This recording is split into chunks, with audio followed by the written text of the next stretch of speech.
well as we put the Class 20 into one of the platforms, we'll get out something else to look at. Let's have a look.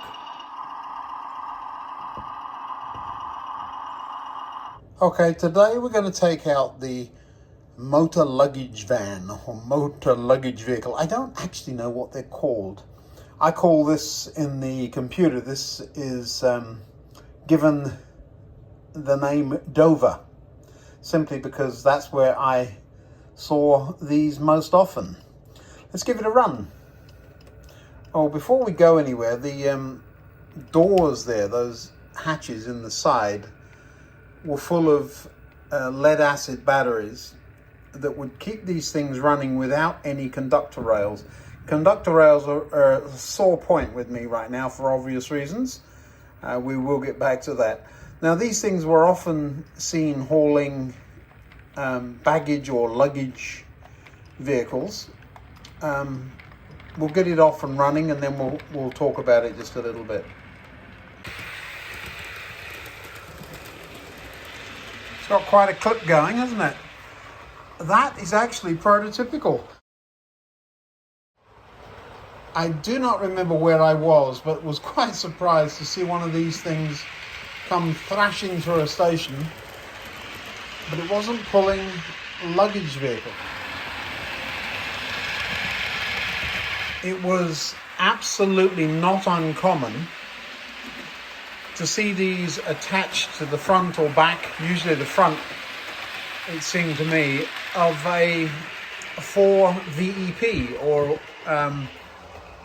something like that even. You'd sometimes see them strapped onto the front and they'd be hauling, or appear to be hauling, an EMU. Now, of course, they weren't, because the EMU was quite capable of hauling itself. This one is getting up to a maximum speed and then stalling out. I've got something set wrong with the CV values and it will overspeed and then just come to a grinding halt. They will also come to a grinding halt if you leave things on the track.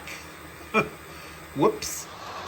That's certainly something I need to be more aware of, especially when I'm in the middle of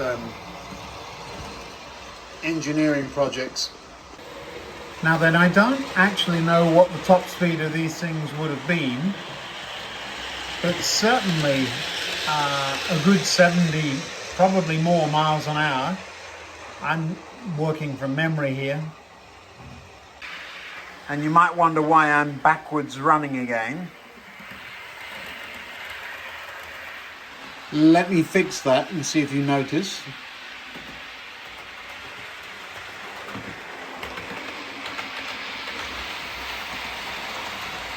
The reverse rail running, it's on the right side now, but the reverse rail running, there really is a story behind that.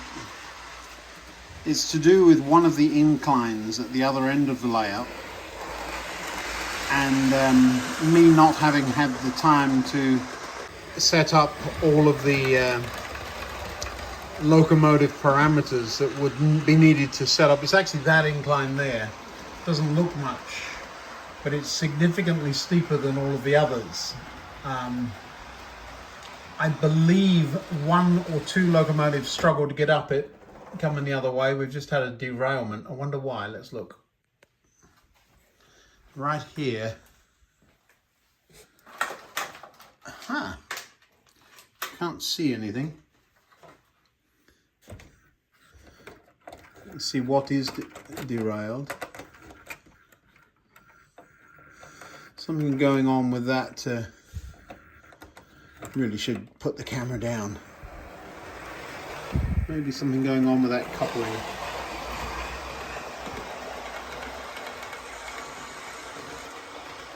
Well, I actually did figure it out. The shelf layout has some cables that hang down underneath, and sometimes they get a bit low. I need to get that shelf layout put where it's supposed to be. Not such a smooth running session as usual.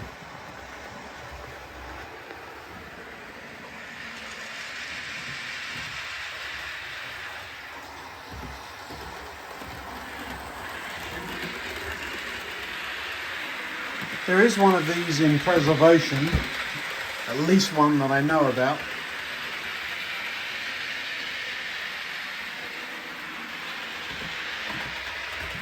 And of course these baggage cars,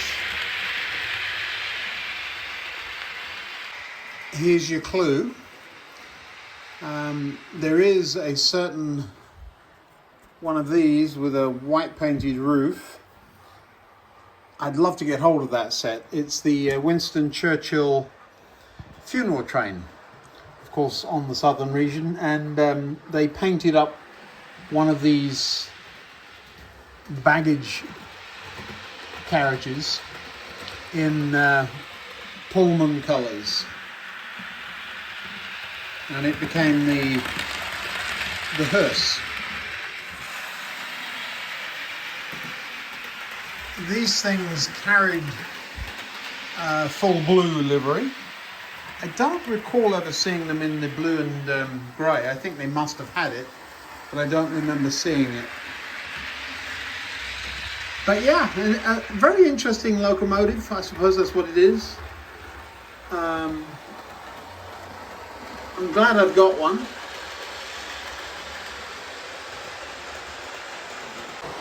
I think if I had another, it would be blue or blue and grey, and probably would get put on the front of the two-car set, which is another reason. There's the conductor rail still in mourning, which is another reason we would need to get this platform just extended a tad. The platform will eventually extend out to just beyond the buffer beam of that tank engine. We were inside that a few videos ago. It's running sweetly again. Must put it away. And we've hit something else again over there. Wait 1 second. I mean, there is so much junk up here. There's nothing on the track that I can see anyway.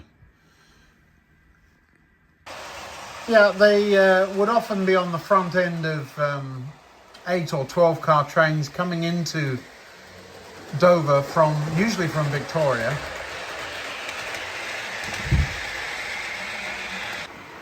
I assume they would have been carrying baggage for the boat train.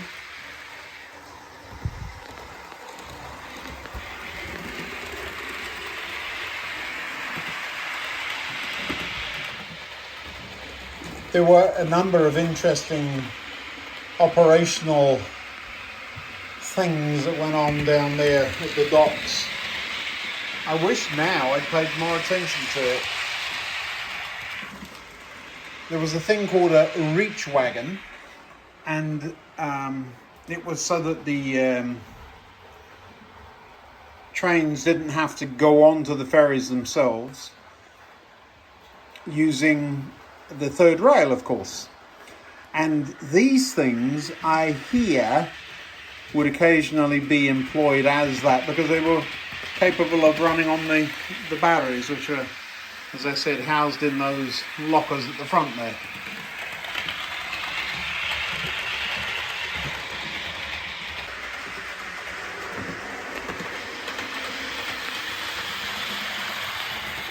I really should look these things up on the internet before I start making videos about them.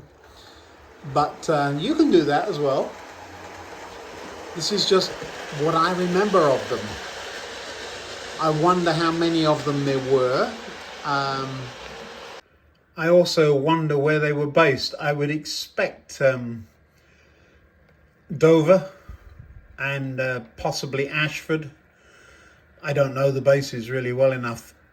I don't remember them as well in green as I would in blue. But as I said, I don't remember seeing them in blue and grey, but I'm sure they must have been. I'll put this down and go and find out right now. Now, certainly, if I ever really did seriously model Dover Priory, there would have to be at least a couple of these.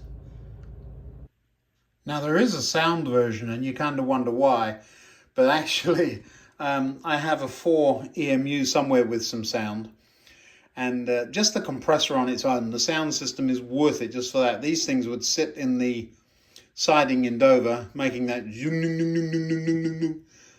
sound for ages.